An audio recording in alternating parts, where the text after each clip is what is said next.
गुजरात के दाहोद से गुजरने वाला 1350 किलोमीटर लंबा भारतमाला परियोजना के अंतर्गत बन रहा दिल्ली मुंबई नेशनल हाईवे इस जिले के आदिवासियों के लिए सिरदर्द बना हुआ है। क्यों? क्योंकि यहाँ के 14 गांवों के लोग जो कि मूलभूत सुविधाओं से वंचित है, उनका आरोप है कि उनको जो मिलने चाहिए, जो मूलभूत सुविधा है, वो अभी तक उनको प्राप्त नहीं हुई है, जिसके कारण लगातार इन 14 गांवों के लोग इस दिल्ली मुंबई हाईवे का विरोध कर रहे हैं,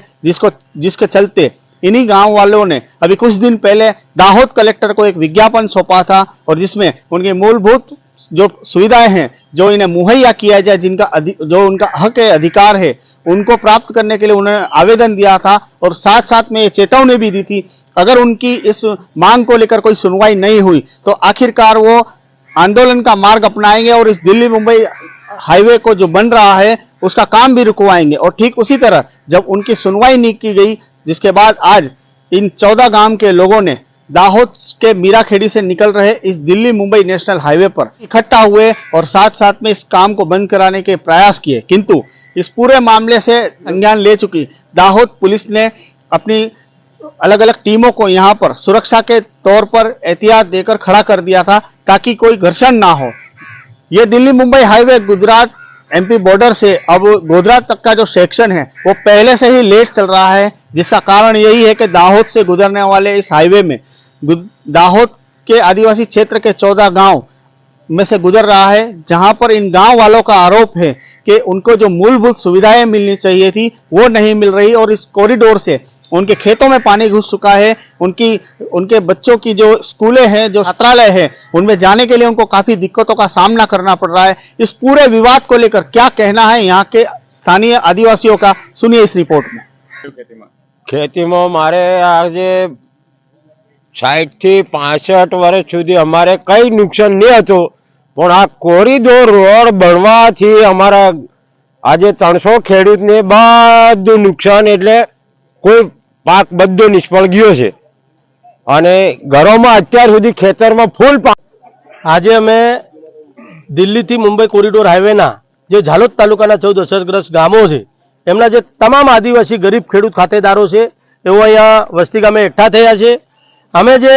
સતત 8 વર્ષથી આ કોરિડોર હાઈવે ન બનવા દેવા માટે લડાઈ લડતા જઈને આવ્યા, પણ સરકારશ્રી દ્વારા તંત્રનો ઉપયોગ કરી અમારા ગરીબ આદિવાસીઓને ડરાવી ધમકાવી સસ્તા ભાવે અમારી જમીન છીનવી લઈ વિકાસના નામે જે અમારો વિનાશ કર્યો છે અને વિનાશની સાથે સાથે જે અમારી મૂળભૂત સુવિધાઓ હતી, રસ્તા છે, સીસી રસ્તા, ડામર રસ્તા, પાણી પીવાના પાણીની નળ યોજના, આંગણવાડીઓ માટે જવાના રસ્તાઓ, નાના નાના ભૂલકાઓને જે આંગણવાડીઓ હતી એ તૂટી ગઈ છે। અમારા અંતિમ સંસ્કાર કરવા માટે જે અમારા સ્મશાન ઘાટો હતા એ તૂટી ગયા છે। અમારી જે જમીન સંપાદન કરીને જે વળતર આપ્યું એના કરતાં ડબલ જમીન અમારી પાસે સંપાદન કરી લેવામાં આવી છે। અમારી જે લાઇટોની સુવિધા હતી એના પોલ તૂટી જવાથી સતત 2 વર્ષથી અમારા આદિવાસીઓ અંધારામાં રહેવા માટે મજબૂર બન્યા છે।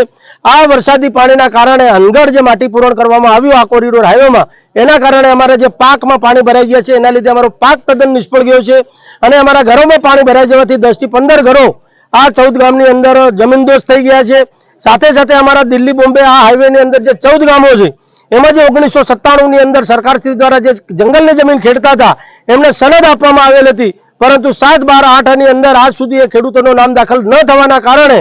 એ લોકોની જે જીવાદોરી સમાન જે જમીન છે આ કોરિડોર હાઈવેની અંદર છીનવાઈ ગઈ છે। એમને અન્ય કોઈ જમીન ફાળવવામાં નથી આવી કે કોઈ પણ જાતનું વળતર અમને આપવામાં આવ્યું નથી, જેથી કરીને અમે તારીખ 22ના રોજ જિલ્લા કલેક્ટરશ્રીને આવેદનપત્ર આપ્યું હતું અને આવેદનપત્રની સાથે અમે કીધું હતું કે તારીખ 5 સપ્ટેમ્બર સુધી જે અમારી મૂળભૂત સુવિધાઓ તમે છીનવી લીધી છે એ મુહૈયા નહીં કરાવશો તો તારીખ 6 સપ્ટેમ્બરના રોજ 14 ગામોના ખેડૂત ખાતેદારો અમે એકઠા થઈ આ 14 ગામોમાં ચાલતું કોરિડોર હાઈવેનું કામ અટકાવીશું। તો આજે અમે જે કોરિડોર હાઈવેનું કામ છે એ અટકાવેલ છે અને આવનાર સમયની અંદર ટૂંક સમય જો અમારી જે પ્રાથમિક સુવિધાઓ હતી, અમારી મૂળભૂત જે અમે મેળવેલું તો અમારો હક અને અધિકાર હતો એ જે સરકારી સુવિધાના નામે છીનવી લીધો છે એ જો અમને મુહૈયા કરવામાં નહીં આવે તો આ 14 ગામોના અમે ખેડૂત ખાતેદારો અમારા ઢોર ઢાંખર અને પરિવાર સહિત જિલ્લા કલેક્ટરશ્રીની કચેરીના પંટાગણમાં આમરણ। દિલ્હી મુંબઈ ઇન્ડસ્ટ્રીયલ કોરિડોર જે 2014 પહેલા વડોદરાથી અમદાવાદથી મહેસાણા થઈને જતો હતો, એ ભાજપની સરકાર 2014માં આવ્યા પછી આ આદિવાસીઓની જમીન ઝૂંટવી લેવા માટે એને ડાયવર્ટ કર્યો છે। એના પછી જે આ નવેસરથી 8 લેન રસ્તો લેવા માટે આદિવાસીઓની મોટા ભાગની જમીન જૂટવી સસ્તા ભાવે જૂટવી લેવાની. સાઉથ ગુજરાતમાં એ 900 રૂપિયાના ભાવે ચોરસ મીટર જો જમીન વળતર આપ્યું હોય તો અહીંયા 70 થી 90 રૂપિયા ભાવથી આપ્યું. એટલે આદિવાસીઓને વળતરના ભાવમાં પણ મજાક ઉડાવી, એમને ગરીબોની જમીન જૂટવી લીધી અને ગરીબોને ઘરમાંથી નીકળવાના રસ્તા નથી. તમે હમણાં વિડીયો કરજો તો ગરીબોને ઘરની બાજુમાં પાટિયા મારી દીધા છે, એટલે રસ્તો આખો બ્લોક કરી દેવામાં આવ્યો છે. નાના બાળકો ક્યાંથી નીકળી શકે, ઢોર ઢાકર ક્યાંથી નીકળી શકે. આ બધું ખોદકામ એટલું થયું તો વીજળીના વાયરો બી તૂટી ગયા અને એટલે અંધારામાં રહેવાનું આવ્યું છે. આ માટી નાખી એનાથી પાણી ભરાઈ ગયું છે, એટલે અમારો જે બચેલી જમીનનો પાક પણ નુકસાની થઈ છે. એટલે અમારી આ મૂળભૂત સુવિધાઓનો જો નિકાલ નહીં આવે તો આગામી સમયમાં અમારે કલેક્ટર કચેરીમાં આ 14 ગામના લોકો સાથે ધરણા પર ઉતરવું પડશે અને એટલે સરકારને વહેલી તકે આનો નિવેડો लावे एवी हमारी विनती। गौरतलब हो कि भारतमाला परियोजना के अंतर्गत निर्माण हो रहा 1350 किलोमीटर का दिल्ली मुंबई हाईवे है। ये मध्य प्रदेश बॉर्डर से दाहोद का जो पैकेज है पहले से ही 1.5 से 2 साल डिले चल रहा है। ये पूरा हाईवे जनवरी 2024 में कंप्लीट होना था, उसकी डेडलाइन थी, लेकिन इस काम में देरी होने के कारण कुछ इस तरह के विवाद होने के कारण ये काम डिले होता जा रहा है और अब इसके नए सिरे से NHAI ने दिसंबर 2025 तक की सीमा तय की है और इस सीमा के अंतराल में इस दिल्ली मुंबई हाईवे का पूरा काम कंप्लीट करके इस हाईवे को चालू करना है। लेकिन इस सारी कश्मकश में खास करके जहां पर ट्राइबल इलाका है, पैसा एक्ट लागू है, शेड्यूल 5 एरिया है, जिसमें इन आदिवासी जो कि हिताग्रह है उनको मूलभूत सुविधाएं नहीं मिल रही है। उनका आरोप है कि उनको जो मुआवजा दिया गया है वो भी कम है, साथ साथ में सरकार और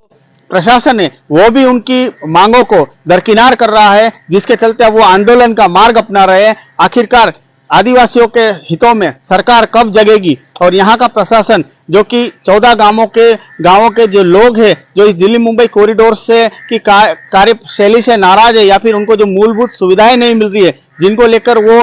सरकार के सामने अपना आक्रोश प्रकट कर रहे हैं, आखिर उनकी मांगों को कब पूरा किया जाएगा, इन सभी विषयों को लेकर फिलहाल आदिवासी समुदाय में चिंता का विषय बना हुआ है। साथ साथ में यह आने वाले समय में क्या रूप लेता है ये देखने वाली बात होगी। फिलहाल इस वीडियो को लेकर आप कमेंट बॉक्स में बता सकते हैं। चैनल पर नए हो तो सब्सक्राइब करना न भूलें। धन्यवाद।